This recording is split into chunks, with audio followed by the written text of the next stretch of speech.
Maintenant, nous avons effectivement Marie-Lucille Breslau qui a précédé à Marie-Evelyne Ponchatto. Alors c'est vrai que lorsqu'il y a eu des débats, souvent on a rappelé que c'était vous qui étiez aux affaires et que la situation difficile vous incombait.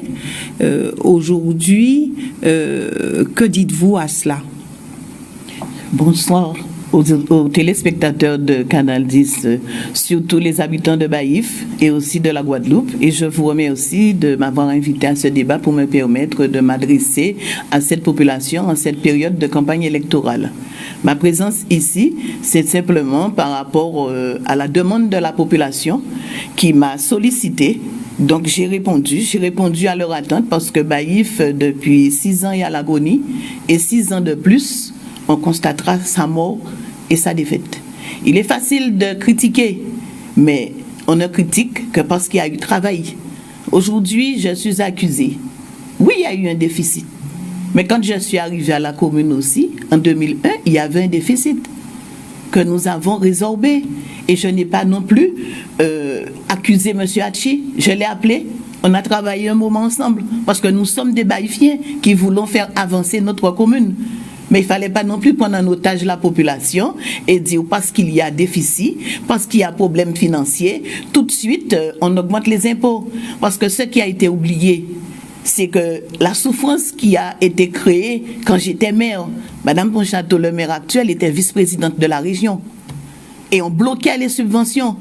On a eu des réalisations. Donc vous dites que la commune est allée de déficit en déficit? Non. Parce qu'il y a eu des blocages. C'est normal qu'on trouve un déficit parce qu'il y a eu un travail qui a été fait. Nous l'avons résorbé et nous avons recommencé à travailler. Mais par la suite, il y a eu des dégradations.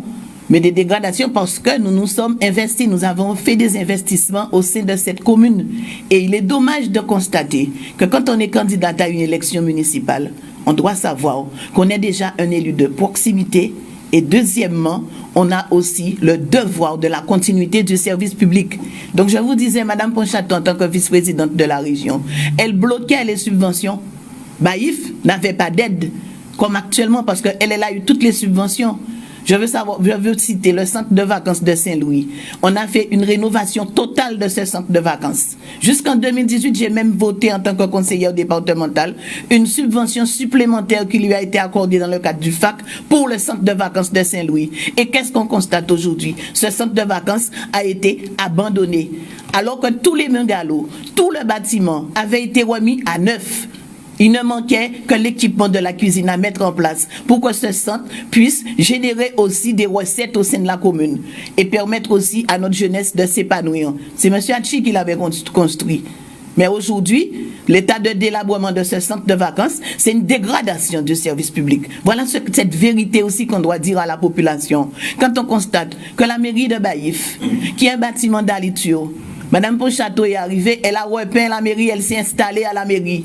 Le câblage informatique, tout était fait. On ne voit pas quels travaux qu'il y avait à faire, à part l'ascenseur, l'accessibilité. Et le projet était déjà là pour le mettre à l'intérieur de la mairie. On a fermé ce bâtiment. C'est un bâtiment, un monument historique qui a été fermé. Mais il faut dire à la population pourquoi encore cette dérive financière. Oui, on a eu aussi le problème de l'emprunt toxique de Dexia qui a été mal orienté, qui a été mal fait parce qu'il suffisait. Toutes les communes, des communes de France qui ont porté plainte contre Dexia ont eu gain de cause et ont eu des recettes qui leur ont permis de fonctionner normalement. Donc je dis que nous ne sommes pas les seuls. Dexia nous a trompés, mais il ne fallait pas renégocier avec Dexia puisque nous avions eu un emprunt de la SGBA pour nous permettre de rembourser cette dette. Et ce qui s'est passé, c'est que le maire a renégocié avec Dexia et s'est retrouvé avec 2 emprunts à rembourser au sein de la collectivité. Et je dis que les subventions ont été sucrés parce que la mairie où elle s'installe actuellement, c'est le centre socio-culturel de la commune de Baïf qui a été volé à notre jeunesse et à notre population pour le plaisir, le bien-être d'un maire qui a, on voit bien la clôture de ce bâtiment. Ce bâtiment a été clôturé avec des portails électroniques, avec des caméras et tout. Parce que madame ne veut pas se mêler à la population. On veut s'isoler. On ne peut pas être maire quand on veut s'isoler de la sorte. Et les subventions qui ont été bloquées. Parce qu'à chaque fois, elle disait à mes collègues de la région, dites qu'il manque des pièces, ne donnez pas les subventions, ne payez pas. Mais elle oubliait que demain, c'est aujourd'hui, ce qui se passe actuellement, elle est maire et elle a pu bénéficier de ces subventions puisque M. Chalus n'a rien bloqué. En clair, vous dites que vous avez mieux travaillé qu'elle, vous avez fait avancer la commune et que cette commune a stagné à votre départ. C'est ça?